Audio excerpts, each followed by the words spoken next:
Welcome back to another episode of the George Manz Coins YouTube channel. Here again, of course, with George Manz. And today, George, we're going to be talking about the Holey dollars of Prince Edward Island. That's correct. So what are the Holey dollars of Prince Edward Island? Well, let me just start at the beginning. For several hundred years, from say the 1600s or the 1700s up until probably the 1850s or even later than that, Spanish-American pieces of 8, which are really called 8 reales, were silver coins that you could use them pretty much anywhere in the world. It's like the American paper dollar. If you go to China or... So the currency of most of the world. Dominant currency of the world. All of North and South America used them, including in Canada.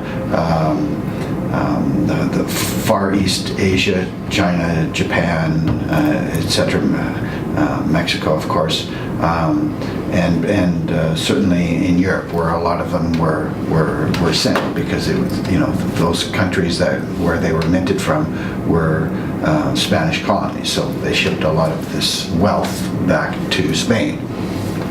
Large numbers of Indian peoples worked and died mining gold and silver in Mexico and South America. These were often considered the plunder of pirates. This was often what if a pirate got onto a Spanish ship, this was often what they would find. So it's what they were coming for if they were attacking. Yeah, and they're pieces of 8, and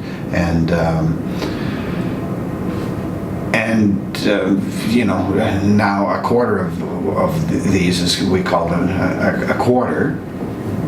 We call it 2 bits. So this is a quarter. So there are 8 bits in one of these. Yeah. Okay. Same way. Okay.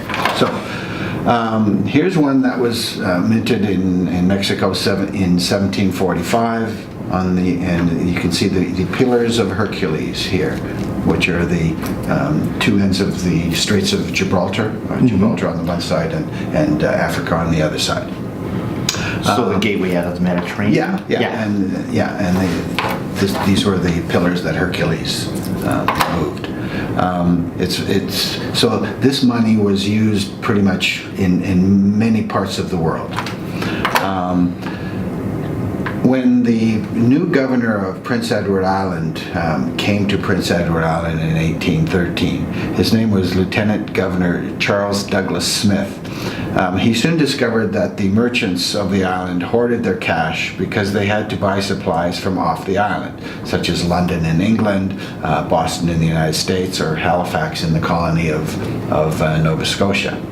In 1813, an 8 reales coin like this one was worth 5 shillings. So he came up with an ingenious solution. Well, he cut out the middle and made it worth 1, and we call that a dump. And the ring was worth 5 shillings on the island. So together they were worth 6 shillings, and everywhere else in the world they were only worth 5. So more of the money stayed in Prince Edward Island rather than being shipped elsewhere. What was was there a theory behind it that you know of, or was it just a way to keep the money? It was the only way that they could think of to keep the money on the island. So this was also used in other places. The most notable is in New South Wales in Australia. Okay. There are several hundred Holey dollars in Australia, and they can go for several hundred thousands of dollars each. And for a Holey dollar from New South Wales. The Australians adopted it from Prince Edward Island? No, or it was done about the same time. Okay.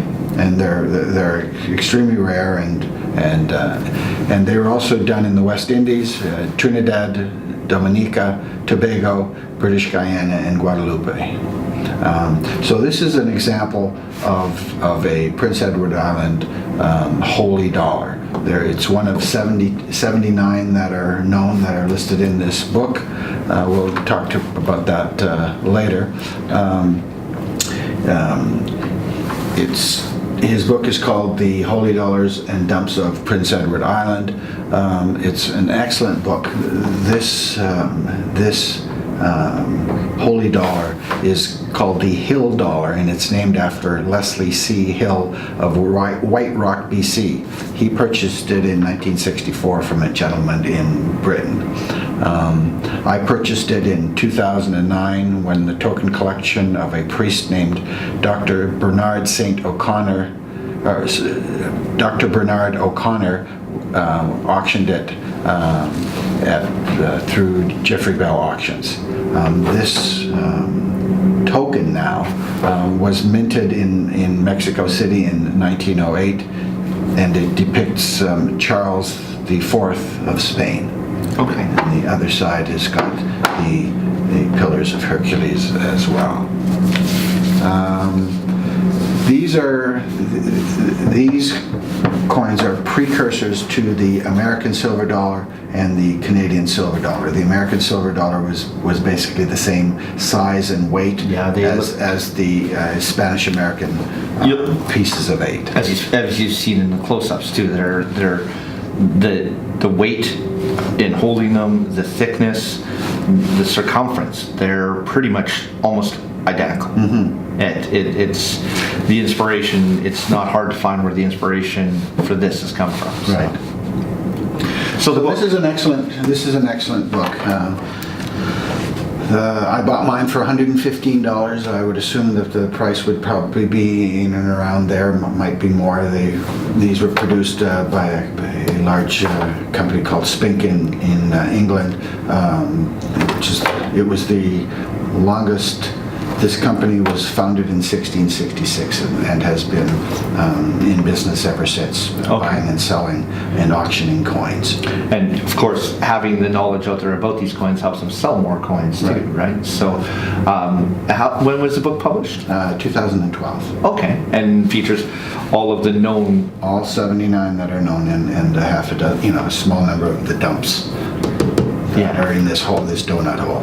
Yeah, no, and it's as you can see from it, it's quite thick, so they're quite comprehensive stories regarding each one's well researched, well written too, I assume. Yes. Oh, I think he worked 20 years to make this book. Wow. Yes. So. Anything else you wanted to go through today with these? No, I just think that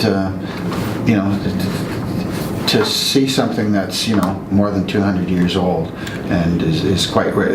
This is not something that you can go to coin shows for years and years and years and never come across one of these. Yeah. It's a very rare, and it's beautiful too. Like it's and how would they create the dump? Was it just a punch? They used a punch with a machine. It was a machine punch. It wasn't it wasn't hoping buddy lined it up and got it right. No, okay. They used a machine. Perfect.